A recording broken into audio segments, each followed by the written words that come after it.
Yeah, we're gonna try one of our new tunes here.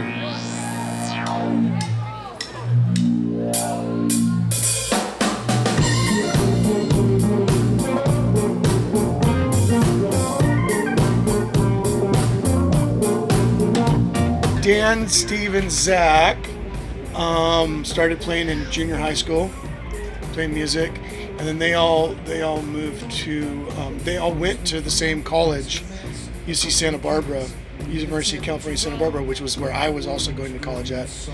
Their old drummer left, and I joined, and then I played with them for a year, and then I left. They went back to school. They had a bunch of different incarnations. Eventually became the Animal Liberation Orchestra and the free range horns. They had a whole horn section. Then they dropped the horn section, moved up to San Francisco, and was playing up there just as the Animal Liberation Orchestra, and I rejoined in 2002. When the rhythm and soul gets in your blood, the bass drum pulls with a mighty tug in your mind, starts to speculate. I think you like find your way into things that are comfortable, you know, and that you can be expressive with. I think that's kind of how like your palette develops, you know. Like we're all into lots of sounds, and we're all trying things, and you hear something sometimes, and you start wanting to chase that down. Sometimes you hear something like, I love that, but I'm not interested in it, you know. But I think ultimately over the years you just kind of find your palette. When we're out there playing music, it's like we got these songs, and you just want to give like an inspired performance.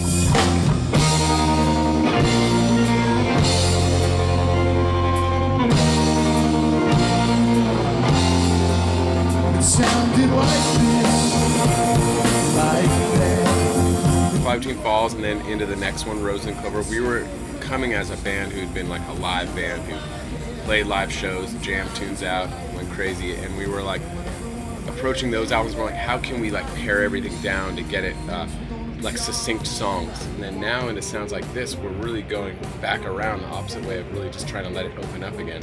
So it's really like a cycle, actually, I would say, from where we started to where we're heading around to.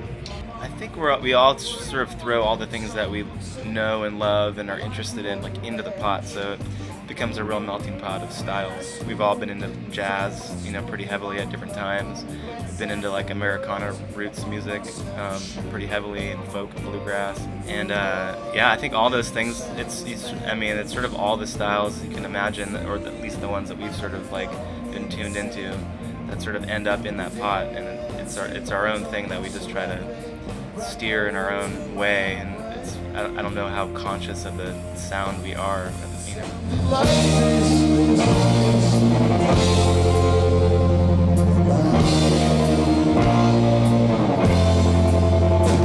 I think we're just, you know, in a nutshell, just a rock band trying to sort of figure out our sound a little bit and experimenting with different things, and there's drums, there's guitars, there's keyboards, there's bass. It's real traditional in that way. And we have like other stuff that we play with, but I mean, that's sort of like it's a rock band formation. So to say it's anything, I don't know, to say it's anything else is, I'm not really sure. Strangers on the plane ask me what kind of music we play, and I don't want to like explain too much. I just say it's fun time rock and roll, and I play accordion occasionally. Space age fun time music. I think our fans too are pretty decent fans. I think our fans have a good time and they're respectful, and I think that's a nice element of what you get when you come to an ALO show.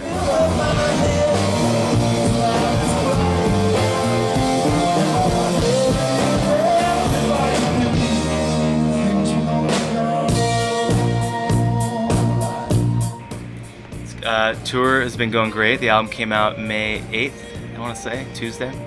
And we started the tour off in New York City, played Brooklyn Bowl, and just sort of did the big Eastern States loop down the East Coast and back up, and ended that little run at summer camp outside of Chicago last weekend. And it was a great tour. We played almost every night. Got all the new songs up and running real good, and the band's feeling good. And we're looking forward to the summer. That's lots of festival sets and some other short runs here and there. But all in all, it's off to a great start.